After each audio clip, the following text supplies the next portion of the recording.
The intermolecular forces of attraction is important in many physical properties of molecules. Here I arranged some of them in the order of decreasing strength.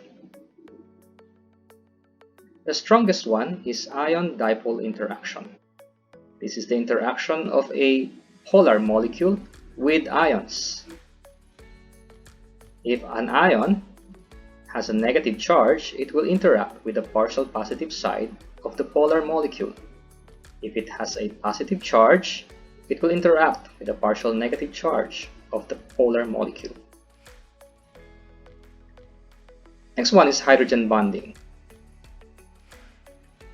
The atoms oxygen, fluorine, and nitrogen, when attached to hydrogen, can form hydrogen bonding with another atom of oxygen, nitrogen, or fluorine. This is a special dipole-dipole interaction. Here in this compound called ethanamide or acetamide, this oxygen can form hydrogen bonding with water. Take note the arrangement. This is oxygen interacting with the hydrogen that is attached to oxygen. A hydrogen bonding can also occur here. Nitrogen and bonded to hydrogen interacting with the oxygen of water. Hydrogen bonding can also occur in this way. Nitrogen interacting with the hydrogen bonded to oxygen in water. The next type of intermolecular force of attraction is dipole-dipole interaction.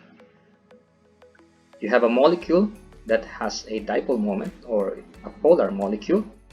There is a partial negative charge on it that can interact with the partial positive charge of another. This will allow dissolutions of polar molecules in polar solvents. The weakest of the intermolecular forces is London dispersion forces. This type of force comes from instantaneous dipoles that occur between molecules that are nonpolar.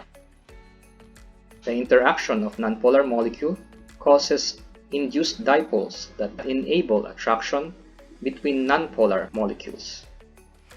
This is the case for this molecule, pentane, which is a liquid at room temperature.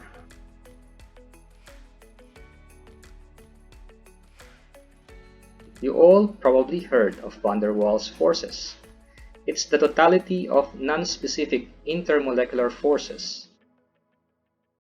It's an umbrella term that includes London dispersion forces, dipole-induced dipole, and even dipole-dipole interaction. Take note that van der Waals forces occur in all molecules.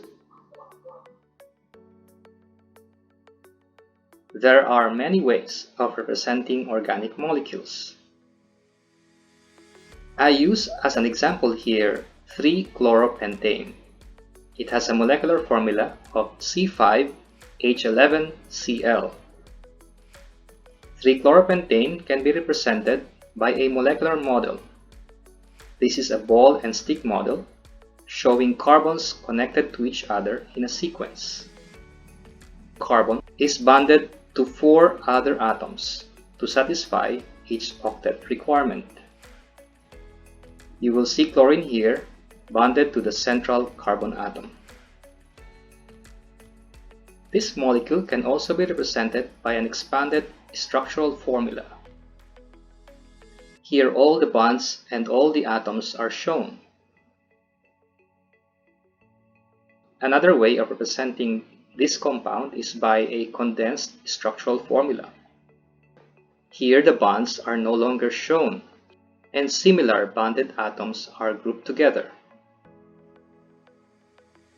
Depending on purpose, a condensed structural formula may also show a bond, but displaying bonds here is kept to a minimum.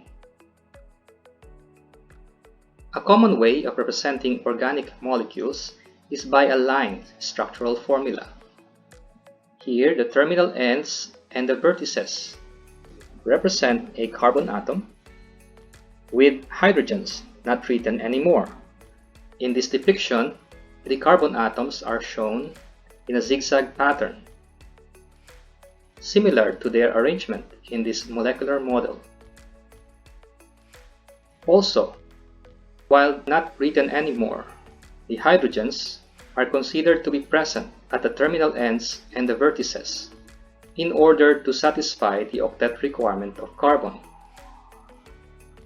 Thus, at this terminal end, there are 3 hydrogens.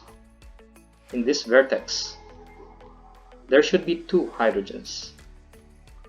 In the central carbon, where 3 bonds are already shown, it should be understood that 1 hydrogen is present. Also, depending on necessity or convenience, the terminal ends may be shown.